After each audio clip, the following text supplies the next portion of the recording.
Good. Good. How's the family, Rabbi? How is the family? Thank God, growing. They're so big. They are so big already. I don't know how it happened, but they're way too big. Way too big? They're not as big as you are.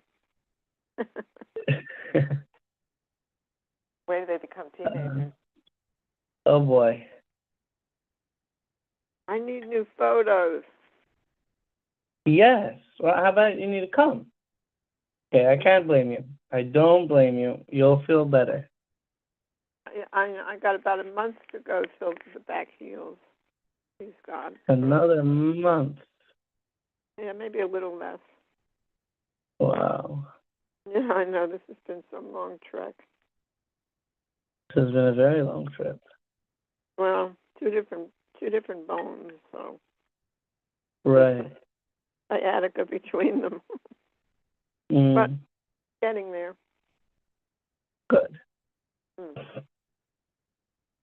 Very good. Okay.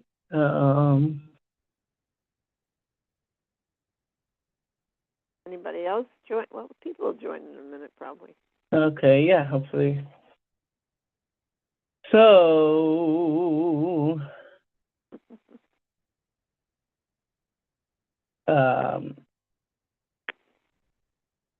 Okay. Whoops, I went way too big over here. 1 second.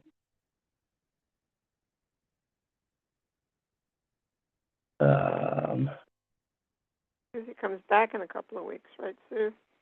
Yep. Yeah. A couple of weeks. Oh, when are you coming back, Susie? I'll be on the road. Probably the first weekend in December. I'll be coming back. What is that, Sue? 3 weeks away? The first weekend in December. Wow, so you had a very short summer this year, Susie. Yeah, it's going to get cold here. It's going to get cold here too. Yeah, not like there. Not in the. But I guess cold here and cold there are different colds. Exactly. When 40s, we're talking different numbers. Yeah. Okay. Beautiful. So, good morning, Stephen. Great to see you. Good morning. I forgot to do like this. Spotlight my video for everyone. Slide this across. Okay. Wonderful morning. Rabbi, Thank God. Yes. I got a question about last week's portion. Sure. Isn't there a portion that said something about they had a meal of meat and dairy? Oh, yeah. Lamb and dairy. Ah. We have a Torah scholar in the room. Hmm? We have a Torah scholar in the room. Hardly. Well, Tony, It's a very good question, Joan. Well, at the time I thought, what? And then we just kept going on, and I thought, oh, well. This is a very good question. So Joan is asking a question. We have Abraham. Abraham had a rendezvous with the angels, and he invited them in. You know what? Let's pause for a second, and we'll say the blessing over learning the Torah, and then we'll jump into the question. Everyone together, Baruch Atah Adonai Eloheinu Melech HaOlam Asher Kiddushanu B'mitzvotav V'tzivanu Al Divrei Torah. So Joan is asking a wonderful question. Abraham invited these angels to his tent. He didn't know that they were angels. And it says that he took the butter and the milk and the young ox that he had slaughtered, and he brought it before the guests. How could Abraham serve meat and milk to his guests? There weren't any laws then, dietary laws? So if you want to, you could say a cop-out. And you could say that there were no Jewish dietary laws yet. The Torah had not yet been given. And if you say that, you would be correct. Because it's true, the Torah had not yet been given. The Torah had not yet been given, and therefore, he didn't need to give them only kosher food. So, that's true. And Mitch, is that you? It's me. Oh, it's Brett. How are you, Brett? I'm okay. I can't get the computer to find the meeting, so I'm joining by phone. Okay. Okay. Let me see where I can find this week's. We'll see the verses inside, and I think that Rashi even addresses this.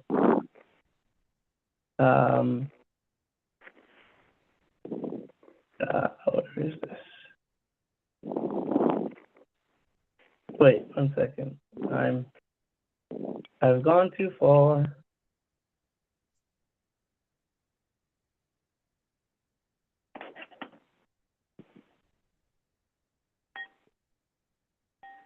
Oh, here. Okay. 1 second. We don't need to go. Okay, maybe we do. There's a lot of commentary here. Okay.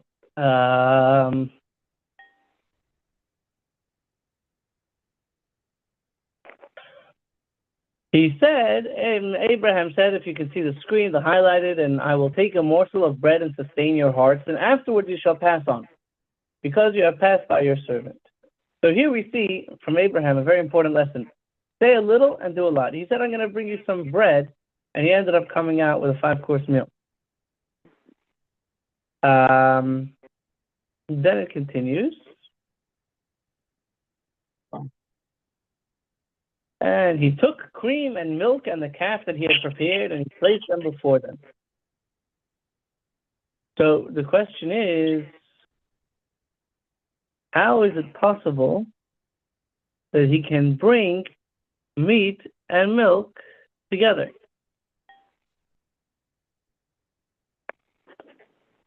And there are many answers that are given. One of the answers is like Susie was saying. Mm-hmm. Susie said the Torah wasn't yet given, so they weren't obligated in these laws. That even though Abraham himself was careful about the Jewish laws, but he didn't have to be careful about the laws for his guests because the Torah wasn't given yet and there were no real Jews. Which is a good answer. There's another answer, which is that he gave them first the milk and then waited the appropriate amount of time, and after that he gave them the meat to eat separately. But it's a very good question. It's a very good question. Did you say Abraham obeyed the laws? Where did he get the laws from? That's the age-old question. How is it possible that Abraham could know what the Jewish laws were going to be if they weren't given yet? It's a very good question, and it's a question that pops up all over.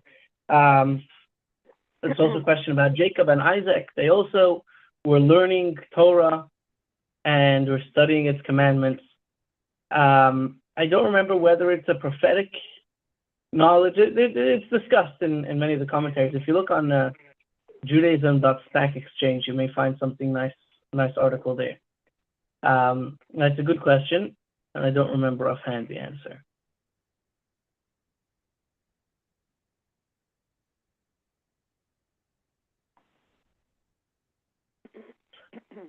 So last week we ended off by speaking that there are some who say that the leniency of being allowed to study the Torah without going to mikveh after a seminal emission is something that should be explained to all the students in order that they should not stop themselves from Torah study. And the other opinion was that you shouldn't tell everyone that it's permissible to study Torah without going to mikveh, in order that the Torah scholars should not surrounding their wives like roosters. So, with regard to this ritual immersion, Rabbi Yanai said, I heard that there are those who are lenient with regard to it, and I have heard that there are those who are stringent regarding to it.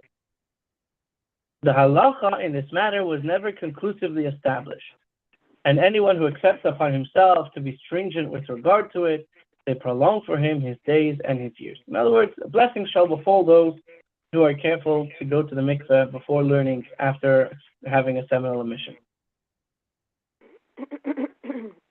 The Gemara relates that Rabbi Yehoshua ben Levi said, what is the essence of those who immerse themselves in the morning? In other words, what's the reason for those people who immerse themselves in the morning? Does anybody want to explain to me what the answer is to his question?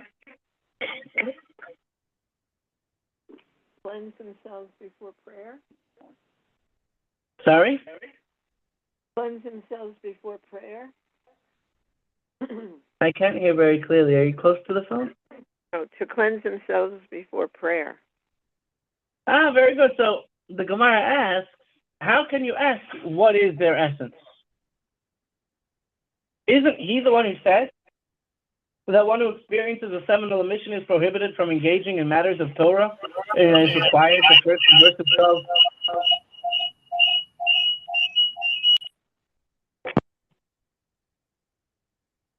Hello?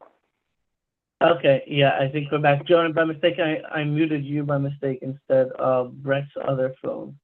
I think we were getting feedback. Brett, I hope you can hear us from your computer. So the Gemara retorts, how can one ask what is their essence? Isn't he the one who said that one who experiences a seminal emission is prohibited from engaging in matters of Torah and is required to immerse himself in the morning? Rather, this is what he meant to say. What is the essence of immersion in a ritual bath of 40 sa'ah of water going into the actual mikvah when it is possible to purify oneself with a shower of, what did we say it was? 5 gallons? That sounds right. I don't know, however many gallons it was that we discussed last week, the 9 kav. Furthermore, what is the essence of immersion when it is also possible to purify oneself by pouring water? So, regarding this, Rav Hanina said, they established a massive fence protecting one from sinning with their decree that one must immerse himself in 40 sa'ah of water and going into an actual bath of the mikvah. As it was taught in a brisa, there was an incident involving one who solicited a woman to commit a sinful act. She said to him, "You're good for nothing? Do you have a 40 sa'ah? Do you have a mikveh in which to immerse yourself and purify yourself afterwards?" He immediately desisted. So the obligation to immerse oneself caused an individual to refrain from transgression. Knowing that he didn't have a mikveh to go to afterwards helped him withstand his temptation.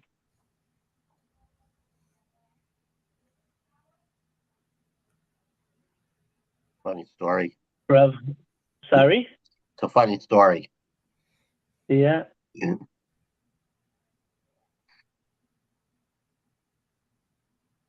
She was a special woman too, I guess. Not his wife. Sorry? Says it was a woman, not his wife. Correct. It doesn't say that he was married. Either way, it's not supposed to have relations except with your wife. So whether he was married or not. This is true. She was probably looking for an excuse just to say no. Could be. Rav Huna said to the sages, "Gentlemen, why do you disdain this immersion? If it is because it's difficult for you to immerse in the cold waters of the mikvah, right? In those days, they didn't have beautiful heated mikvahs like we have today. It is possible to purify oneself by immersing oneself in the heated bathhouses, which are unfit for immersion for other forms of ritual impurity, but are fit for immersion in this case." In other words, why are people not careful about this going to the mikvah? Go and take a bath. Rav Chizda said to him, is there ritual immersion in hot water? How can you fulfill your obligation with hot water? Rav Huna said to him, indeed, doubts with regard to the fitness of the baths have been raised, and Rav Ada bar Ava holds in accordance with your opinion that there is no such thing as ritual purity through hot water. Nevertheless, I remain convinced that it is permitted. The good thing that this conversation happens, because today, almost all of the women's mikvahs that exist in the world are heated. And if not for this conversation, we wouldn't be allowed to. The Gemara tells us a story. Rabbi Zero was once sitting in a tub of water at the bathhouse. He said to his attendant, go and get 9 kav of water and pour it over me so that I may purify myself from the impurity caused by a seminal emission. Rabbi Chia bar Abba said to him, why does my master require all of this? You're sitting in at least 9 kav of water in the tub. So he said to him, the law of 9 kav parallels the law of the 40 sa'ah, which 40 sa'ah is the big amount, how much is the minimum requirement to have in a mikvah, in that their halachas, their laws, are exclusive of each other. Sorry.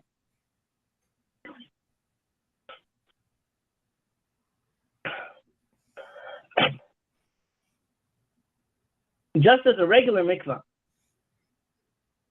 a mikvah of 40 sa'ah can only purify an individual through immersion and not through pouring, so too, the 9 kav can only purify one who experiences seminal emission through pouring and not through immersion. In other words, if you're going to a mikvah, you have to go inside it. You can't pour the mikvah on top of you. And if you're going to have this 9 kav, it has to be poured on you. You cannot go inside it. The Gemara relates that Rav Nachman prepared a jug with the capacity of 9 kav so that his students could pour water over themselves and become pure.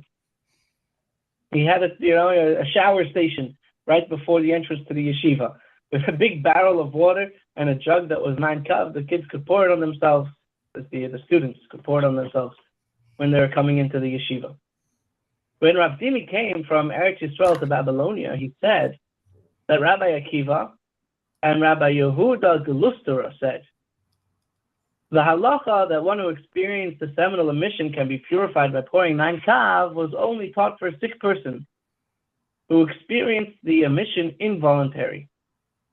However, a sick person who experienced the normal seminal emission in the course of marital relations, or a sick person who experienced the normal seminal emission in the course of marital relations, is required to immerse himself in a mikvah of 40 sa'ah.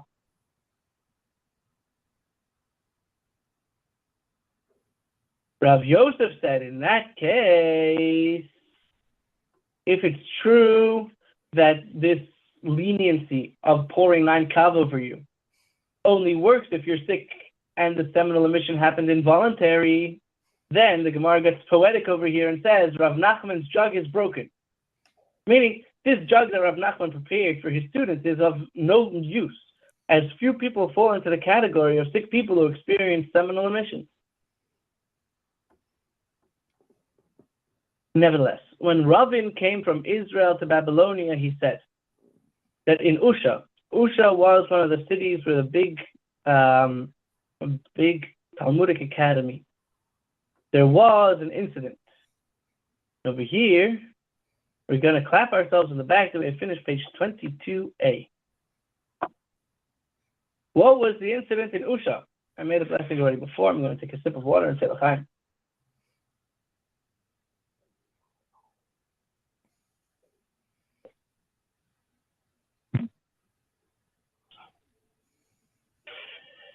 So, that this problem itself, this exact question was raised in Rav Oshaya's chamber, and they came and they asked Rav Asi. Rav Asi said to them, no, he got it wrong. They only stated the obligation to pour water over one who is impure because of a seminal emission with regard to a sick person who experienced the normal seminal emission due to relations. But a sick person who experienced an involuntary seminal emission is clearly exempt from anything and requires no immersion whatsoever. Rav Yosef said, in that case, Rav Nachman's jug is fixed, meaning that it is effective with regard to purification.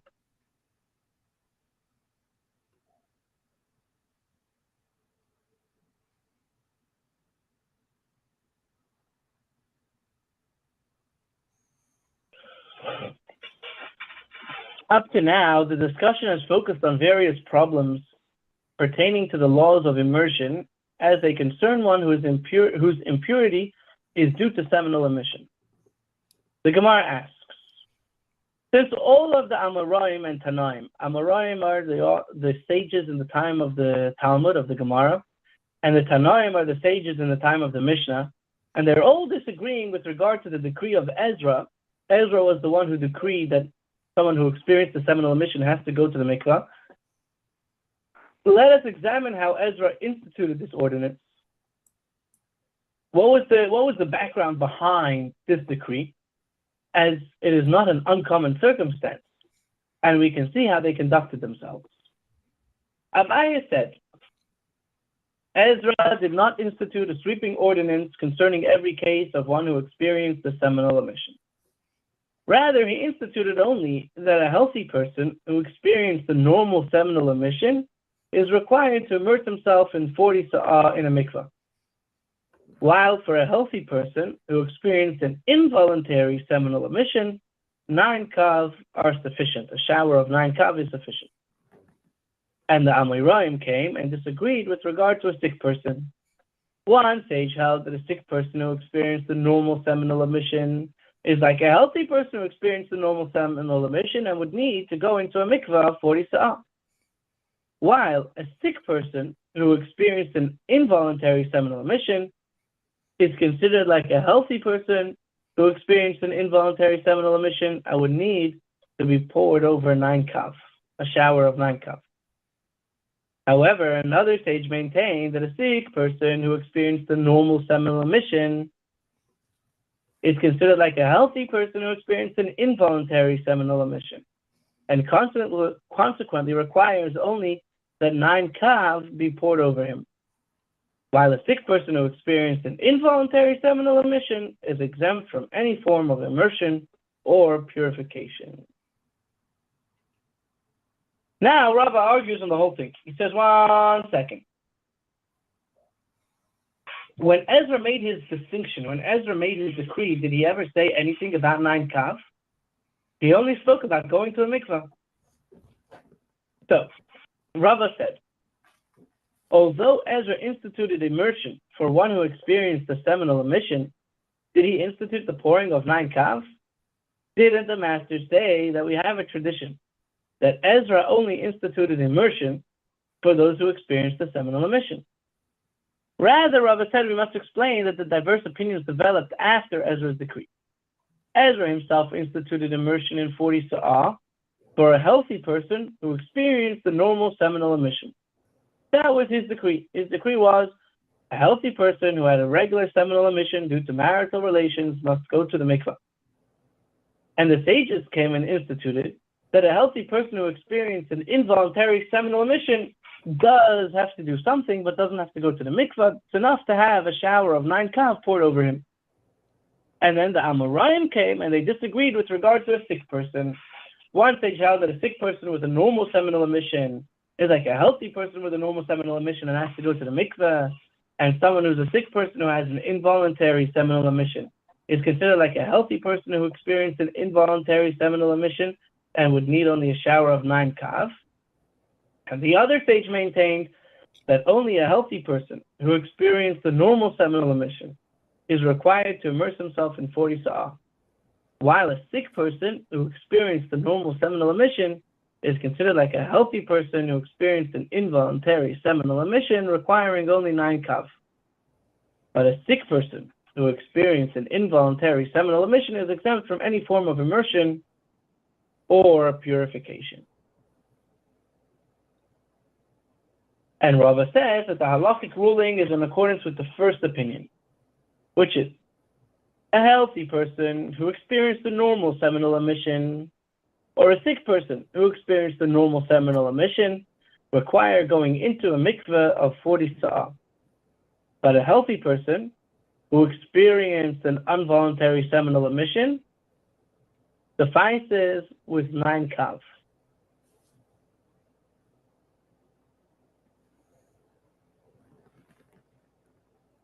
And a sick person who experienced an involuntary seminal emission is exempt from any rite of purification.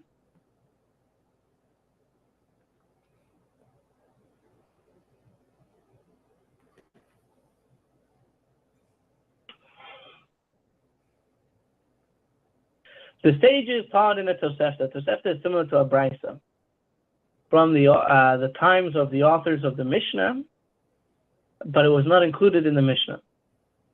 One who experienced a seminal emission and had 9 kav of drawn water poured over him is ritually pure. Okay, well, in what case is this statement said? In a case involving Torah study for himself. But in order to be pure, that he may teach other people Torah, he must immerse himself in a mikveh of 40 sa'ah. Rabbi Yehuda says 40 sa'ah is required for purification in any case. Back to the same argument we just had before.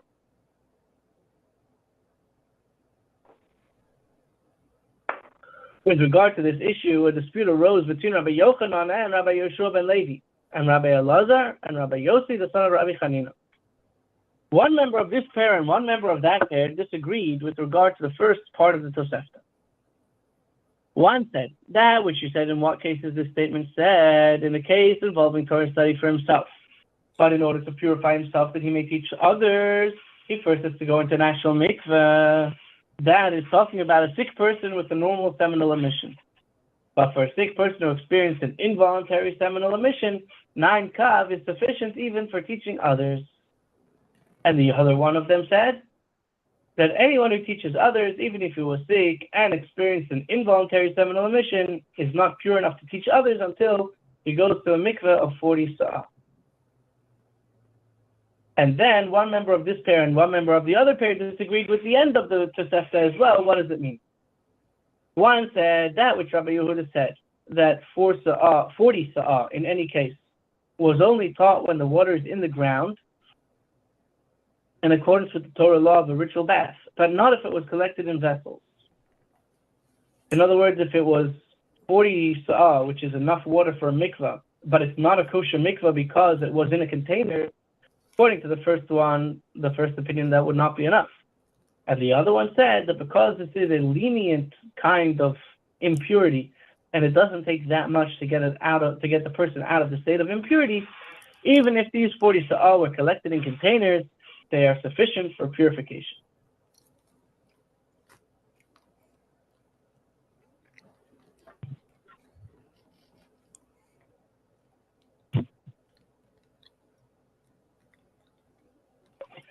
The Gemara clarifies this problem at the end. Granted, according to the one who said that the 40 sa'ah purifies even in vessels, that's why the wording of the Tosefta at the end is that Rabbi Yehuda says 40 sa'ah in any case. However, according to the one who said that Rabbi Yehuda's opinion is that 40 sa'ah in the ground purifies, but if they're in containers it does not purify, then why did he say 40 sa'ah in any case? He should have just said 40 sa'ah. So the Gemara explains that in any case is including water that's in containers, but that it's not in containers now. As Rabbi Yehuda permits immersion in 40 sa'ah of water that were collected in the ground, even if the water was drawn by human hands. So if you took it and you put it in a container, but now you poured it into a pit that's in the ground, then it would be good enough for the immersion.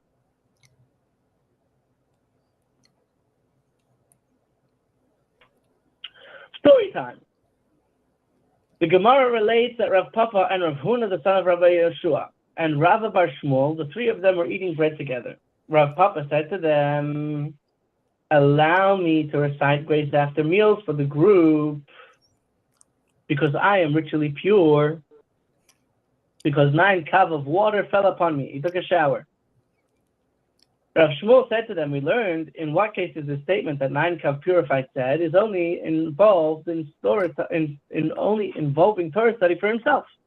But in order to purify himself that he may teach Torah to others, and by extension fulfill the obligation of grace after meal for others, he must immerse himself in the 40 sa'ah. Rather, allow me to recite grace after meals for the group, because 40 sa'i took a really long shower, meaning he took himself a bath in the mikveh. Rav Huna said to them, allow me to recite Beis after meals for the group because I just didn't become impure. I had neither this nor that upon me, and I remained ritually pure. It is also said that Rav Huna would immerse himself on Passover Eve in order to fulfill the obligations of the masses.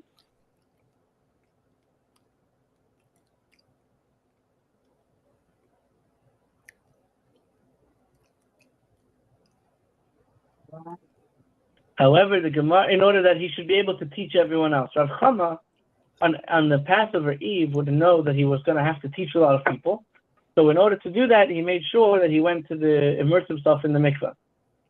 However, the Gemara concludes that halacha is not in accordance with his opinion that distinguishes between the purification for oneself and the purification for the sake of others. Rather, if it's good enough for you, it's good enough for everyone else.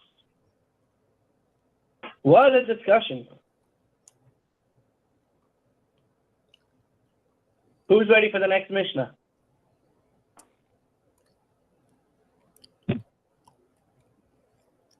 We all ready for the next Mishnah? Mm-hmm. Great. I have good news and bad news. The good news is we have a new Mishnah. The bad news is that we're continuing in the same topic. Rabbi? Yeah. All that debate about how much water and so on and so forth, did they have any, I mean, what were they basing all that discussion on? I mean, it seems like they were just they were pulling things out of there or their own point or their own feelings. I mean, there was any basis for all that,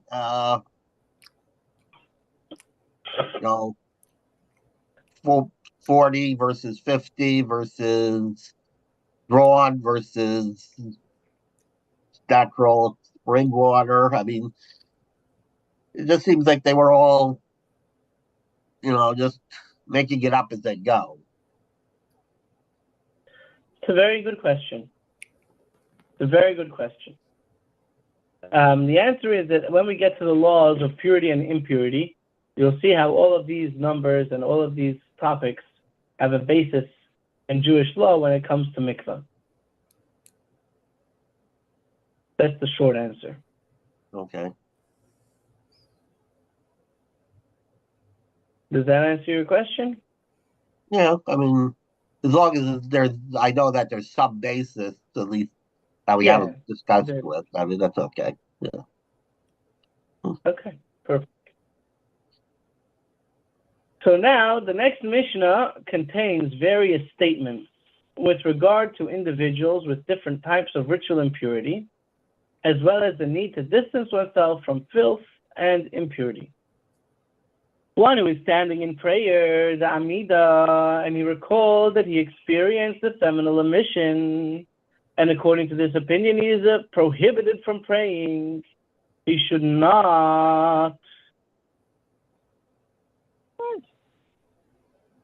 Welcome back.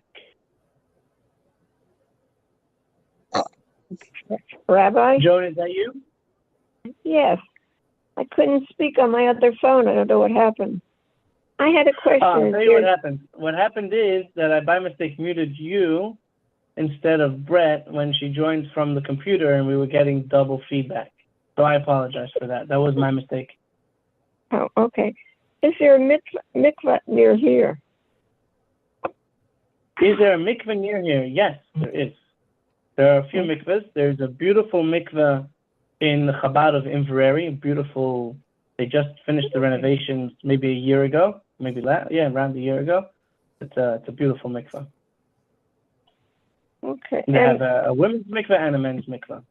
That's what I wanted to ask, if there's separate mikvahs or based on time of day or something. Okay. So it's a good question also. Usually, immersion for women happens at nighttime. The women go to mikveh at nighttime. Men go to mikveh in the daytime. So you have some places where the men and the women use the same pool, but that's obviously at different times. right. But then you run into the issue of if, God forbid, there is a hair or a dirty sock that's left around, then it's not good for the women who are going to immerse themselves. So Right. many places they'll have a completely separate mikveh for the men and for the women. Okay, Why do that they? makes sense. Why do they? I forgot. Sorry. Okay, no worries. On the ones where they don't have a separate one, do they Say change again? the wall? On the where they don't have two separate mikvahs for men and women, where they use the same one, do they change the water after the men and after the women? They definitely clean it. I'm not sure if they change all the water. It's a big pool, but there are definitely filters and etc. I know. I wanted to know why the women go at night and the men go in the morning or in the That's daytime. a very good question. Women So have men go in duties. the daytime. Go ahead. I would think women have the duties of the home in the daytime. Oh, that's also true. So the answer is that for a woman, when a woman's immersion is after her period, so a woman will have a period. The truth is, though, that even if there's a lady who never went to mikvah during her lifetime, I mean, not during her lifetime, but during her Menstruation. yeah, I guess, meaning while she was younger, and now she's older and no longer menstruating. And if she didn't used to go to the mikveh, she still should go at least one time, because the impurity of the impure state of the menstruation stays until they go to mikveh. It doesn't disappear with time. Therefore, it's a proper thing and a good thing for a woman to go to mikveh. Let's say she hasn't had a chance or an opportunity or didn't know about it when she was younger. It's still good to go one time when she's older. Now, the way it works with counting is that after the period finishes, so she has to count 7 white days, 7 days where there's no blood, no staining, no spotting, no blood at all. And then after the 7 days, she can go to the mikvah. So that means the 8th night. Right after 7 days, then after the sun goes down, after nightfall, then she can go to the mikvah. So the reason why women only go to the mikvah at night is that people shouldn't think that they could go to mikvah already on the 7th day, because that's too early and it doesn't count. So that's why women go to mikvah at nighttime. Mm-hmm.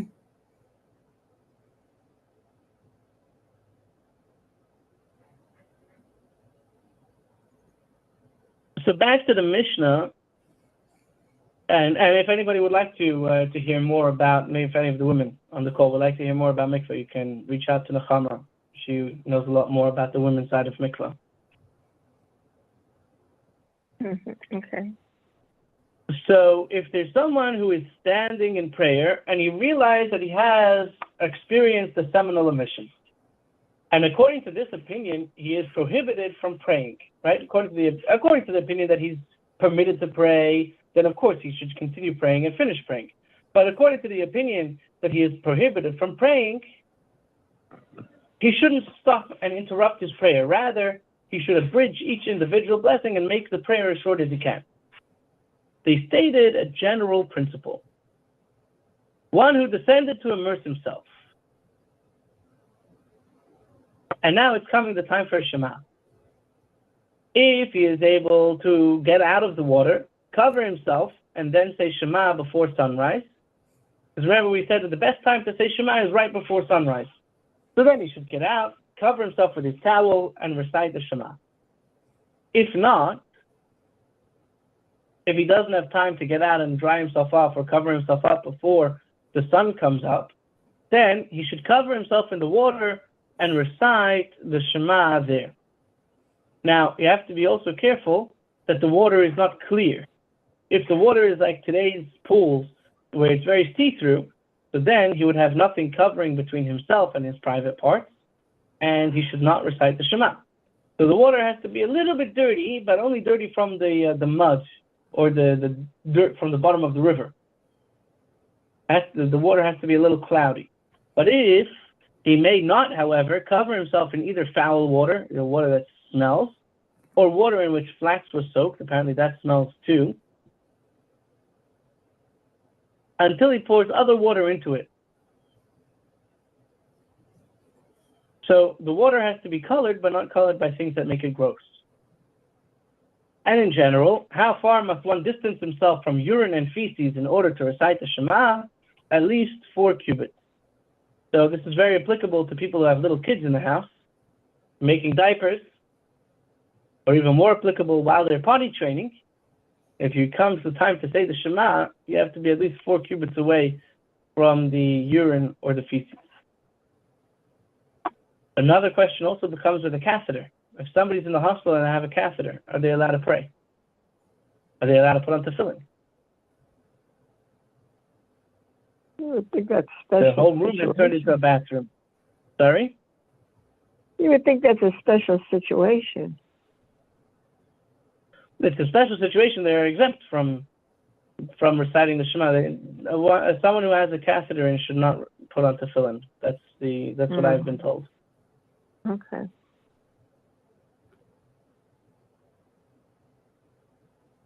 Okay, so we'll start with the elaboration on this Mishnah next week, God willing.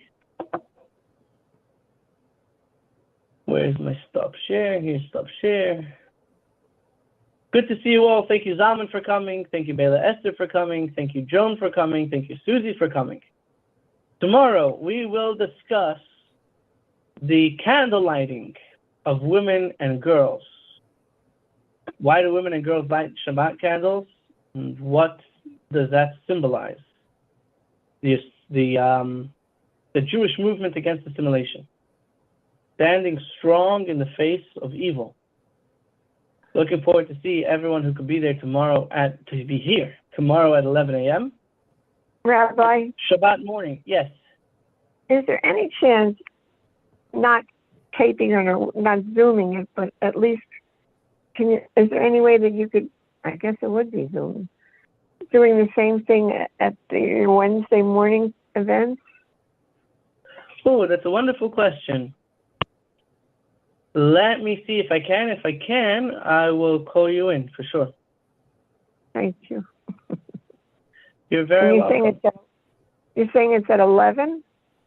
I thought 11 you had o'clock. Didn't you have something at 1?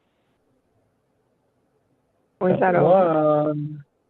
We used to do it at, maybe it was 1, then we moved it to 12:30, then we moved it to 11. Okay. Yeah. So that'll be tomorrow at 11 a.m. And Joan, we have to figure out how to get the video working for you for Zoom. No. We'll talk about that. Are you happier with the phone? Yes, I am. Okay.